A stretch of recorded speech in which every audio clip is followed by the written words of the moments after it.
क्योंकि देखिए यहाँ हम लोग क्या लगाए, देखिए दो लगाए हैं, ओपन फीड वाटर हीटर लगाए हैं। ये दूसरा क्या लगाए हैं हम लोग, ओपन फीड वाटर हीटर लगाए हैं, दो लगा दिए हम लोग।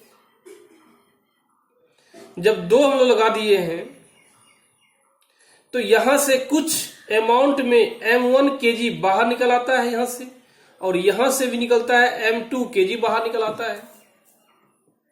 जब M1 kg बाहर निकल आएगा, M2 kg बाहर निकल आएगा, तो इस और कंडेंसर में जो है कम अमाउंट में मास जो है वो इंटर कर पाता है। जब कम अमाउंट में इंटर करेगा तो साइज ऑफ कंडेंसर क्या होगा, घट जाएगा। वही लिखा है steam flow rate through condenser, condenser से डिक्रीज कर जाता है, so size of condenser is also decrease. क्योंकि 1 minus M1 minus M2 is less amount, hence size of wire condenser decrease कर जाता है। ड्यू टू मेनी एक्सट्रैक्शन, और देखिए इसका क्या है, due to many extraction there is an improvement in the turbine drainage and it reduce erosion. देखिए इससे क्या होता है, टरबाइन में जो इरोजन होता है और कोरोजन होता है, ड्यू टू मॉइस्चर के कारण वो नहीं होता है, इससे एक फायदा है। The blade height is less due to the reduce amount of steam pass through the, means जो ब्लेड का हाइट होता है, ब्लेड का हाइट उसमें क्या होता है, एक रोटर होता है, रोटर भेन लगाता है, और क्या है ब्लेड होता है। ब्लेड का हाइट भी क्या रिड्यूस कर जाता है, क्यों, क्योंकि रीजनरेशन लगाने से सम अमाउंट में स्टीम क्या होता है, बाहर निकल आता है।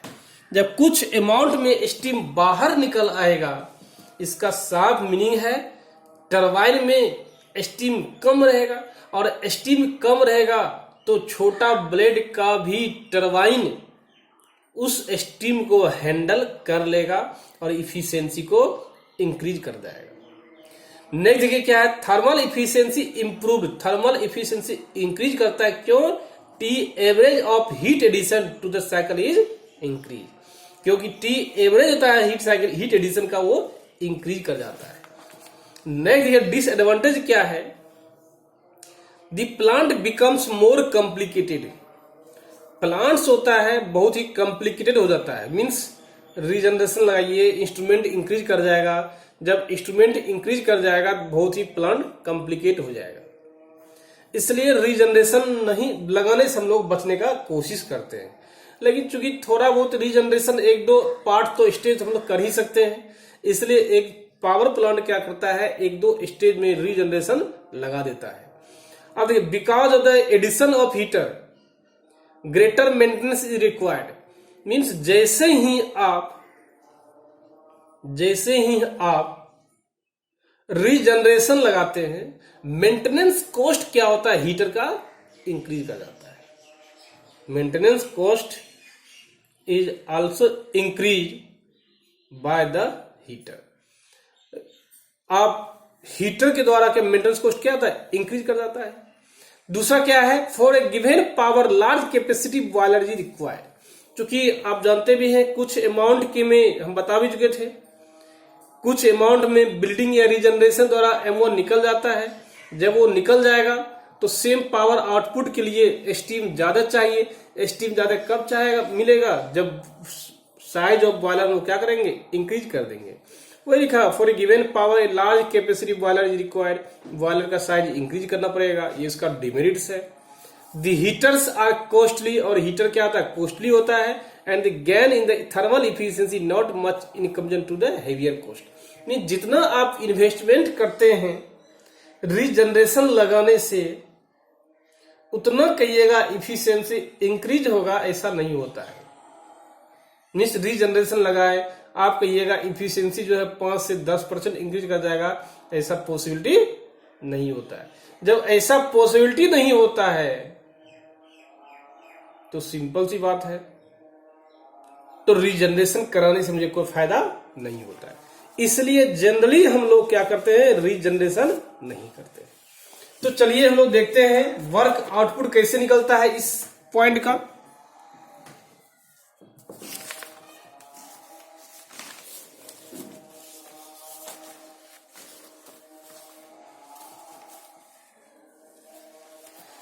देखिए वर्क कैसे निकलेगा,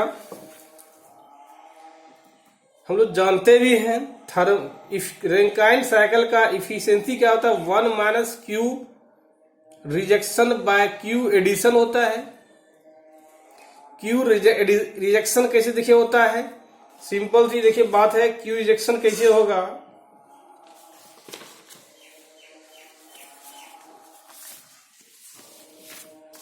देखिए क्यू देखिए रिजेक्शन क्या होता है, क्यू रिजेक्शन ही होगा ना, rejection H3 minus H4, H3 minus H4 कितना अमाउंट में, 1 माइनस m kg हो जाएगा। क्यू एडिशन देखिए कितना हो जाएगा, पहले देखिए 2 स्टेप में है ना, क्यू एडिशन देखिए क्या है, 1 से लेकर 7 है, H1 माइनस H7 हो जाएगा। कितना है तो 1 kg है तो इंटू 1 कर देंगे। अब देखिए वर्क ऑफ टरबाइन यदि निकालना चाहेंगे हम लोग, कैसे निकलेगा, वर्क ऑफ टरबाइन देखिए क्या है, वर्क 1 से 2 है प्लस वर्क 2 से 3 है, तो लिखेंगे क्या, 1 into H1 minus H2 plus 1 minus m kg H2 minus H3 हो जाएगा। यदि पंप वर्क देखते हैं, पंप वर्क देखिए देखते हम लोग हैं, पंप वर्क 2 है, pump work 1 plus pump work 2 देखिए होता है। पंप वर्क देखिए वर्क कितना हो जाएगा, 1 minus m kg H5 minus H4 ये हो गया, plus 1 into H7 minus H6 हो गया, ये पंप हो गया। तो W नेट क्या हो जाएगा, W turbine total minus W pump क्या टोटल, क्या हो जाएगा देखिए, ये हो गया आपका H1 minus H2 plus 1 minus m H2 minus H3, अब माइनस हो जाएगा, पंप हो जाएगा क्या, 1 minus m H5 minus H4 plus 1 into H7 minus H6, ये हो गया, ये हो गया आपका। तो W नेट आपका इस प्रकार हम लोग कैलकुलेट करते हैं। ये था आप लोग का क्या, ये हम लोग का था रीजनरेशन प्रोसेस।